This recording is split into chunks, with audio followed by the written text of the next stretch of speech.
नितिन गडकरी ने जो अभी कुछ दिनों पहले बयान दिया जिसमें उन्होंने कहा कि सत्ता मिलने के बाद लोग अहंकारी हो जाते हैं। उनके इस बयान के बाद मोदी भक्तों की फौज ने गडकरी को ट्रोल करना शुरू कर दिया है। गडकरी पर तमाम आरोप लगाए जा रहे हैं और गडकरी को कुछ बड़े ही गंदे शब्दों से नवाजा जा रहा है।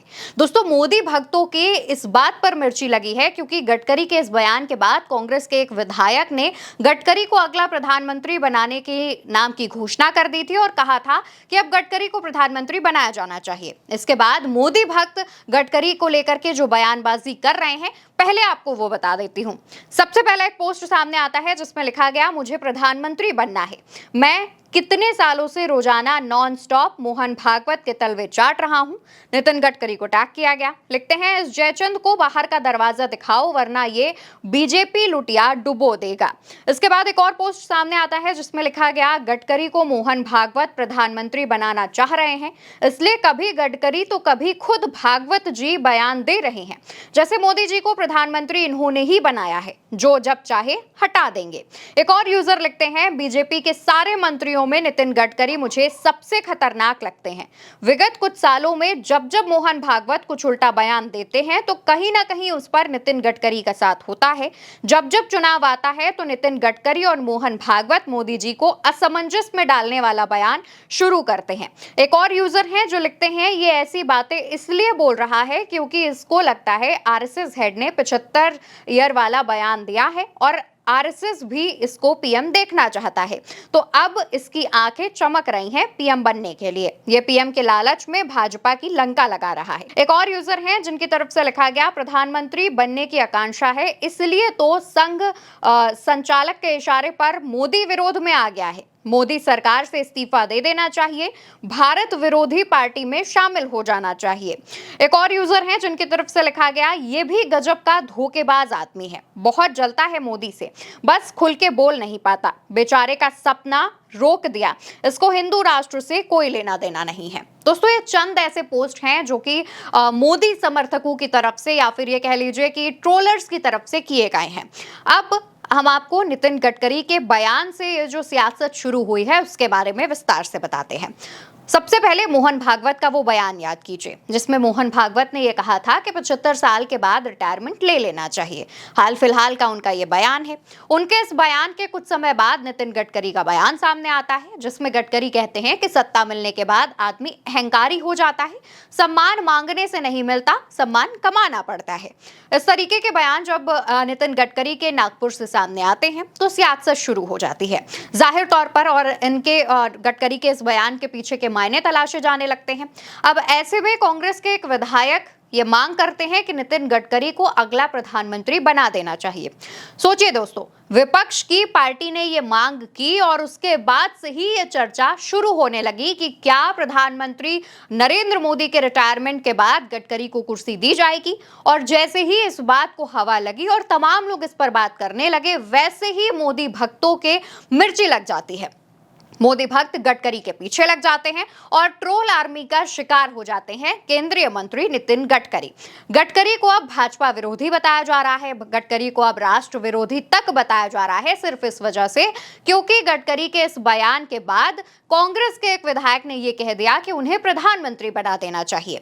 अब दोस्तों, इससे पहले भी गडकरी ने एक बयान दिया था जिसमें उन्होंने कहा था, जो करेगा जाति की बात मैं उसको कसकर मारूंगा लात। इससे पहले भी उन्होंने एक बार बयान दिया था जिसमें उन्होंने कहा था कि देश में गरीबी बढ़ती जा रही है जबकि कुछ अमीर अमीर होते जा रहे हैं। ये दोनों ही बातें नरेंद्र मोदी के बयानों के अगर आप तालमोल करके देखेंगे तो नरेंद्र मोदी जहां एक तरफ जाति की बात करते हैं तो गडकरी कहते हैं जाति की बात करने वाले को लात मारूंगा। एक तरफ मोदी ये कहते हैं कि देश में गरीबी घटी है तो दूसरी तरफ गडकरी खुद ये बताते हैं कि नहीं, गरीबी बढ़ी है और साथ ही कुछ अमीर और ज्यादा अमीर हुए हैं। अब जब ये बयान सामने आते हैं तो उसके बाद ज्यादा हलचल नहीं होती, लेकिन जब सत्ता वाला बयान सामने आता है और कांग्रेस के एक विधायक की तरफ से प्रधानमंत्री बनाने की बात कह दी जाती है, तब से सियासत शुरू हो गई है।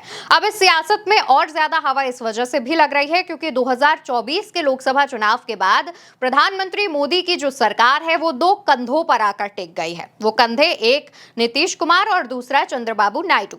अब सभी को यह पता है कि अगर इन दोनों सहयोगियों के तालमेल बिठाकर ना चले तो कहीं ऐसा ना हो कि सरकार गिर जाए। दूसरी तरफ भाजपा ने भी अपने तमाम बड़े बड़े नेताओं को 75 साल आते आते रिटायर कर दिया था और उन्हें मार्गदर्शक मंडल में भेज दिया था। अब इसके बाद प्रधानमंत्री मोदी खुद 17 सितंबर को 75 साल के होने वाले हैं। 17 सितंबर को उनका जन्मदिन होना है, तो वो तब 75 के हो जाएंगे। तो ऐसे में चर्चाएं ये चल रही हैं कि मोदी को अब रिटायर हो जाना चाहिए। हालांकि अमित शाह, जो कि मोदी के करीबी हैं, उनका यह कहना है कि भाजपा के संविधान में ऐसा कुछ नहीं है। तो विपक्ष और जो आम जनता है उसका यह कहना है कि अगर भाजपा के संविधान में ऐसा कुछ नहीं है तो आपने मुरली मनोहर जोशी, लाल कृष्ण आडवाणी जैसे नेताओं को क्यों रिटायर कर दिया। अब अगर ऐसा आपने किया है तो अब मोदी को भी रिटायर हो जाना चाहिए।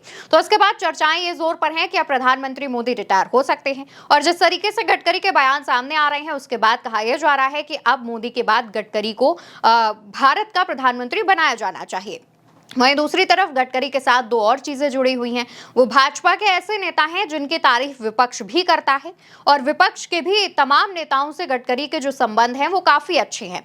वो किसी भी फालतू बयानबाजी में नहीं पड़ते। दूसरे उनके साथ अच्छी बात यह है कि वो आरएसएस से जुड़े हुए हैं, आरएसएस के बैकग्राउंड से आते हैं और उनके भी आरएसएस में बहुत अच्छे संबंध हैं। मोहन भागवत के करीबी बताए जाते हैं। तो कहा यह जा रहा है कि प्रधानमंत्री मोदी को रिटायर करने के बाद गडकरी को वो कुर्सी सौंपी जा सकती है और इसके लिए हो सकता है कि अंदर खाने में आरएसएस में बात चल रही हो और गडकरी को इसकी भनक हो, इस वजह से वो ऐसी बयानबाजियां कर रहे हैं। हालांकि अभी इस पर कोई भी बात सामने नहीं आई है और ना ही आरएसएस की तरफ से कोई ऑफिशियल स्टेटमेंट जारी किया गया है। लेकिन कहा यह जा रहा है कि अंदर खाने में हो सकता है ऐसी चर्चाएं चल रही हो जिस वजह से गडकरी ऐसे बयान दे रहे हो। पर अगर आप तमाम चीजों को, तमाम बयानों को और घटनाक्रमों को एक बड़ी तस्वीर में रख करके देखेंगे तो आप यही पाएंगे कि अगर ऐसा होता है तो गडकरी के चांसेस बढ़ जाते हैं। और वैसे भी गडकरी अभी 70 साल के भी नहीं हुए हैं, तो उनके पास एक लंबा कार्यकाल भी हो सकता है। फिलहाल दोस्तों, अब गडकरी जिस तरीके से ट्रोल आर्मी का शिकार हुए हैं उसके बाद कहा यह जा रहा है कि अब देखना होगा कि गडकरी का जो बयान सामने आता है तो कुछ ऐसा आक्रामक अंदाज वाला होगा या नहीं। आप क्या सोचते हैं, कमेंट में बताना बिल्कुल मत भूलिएगा। फिलहाल के लिए नमस्कार।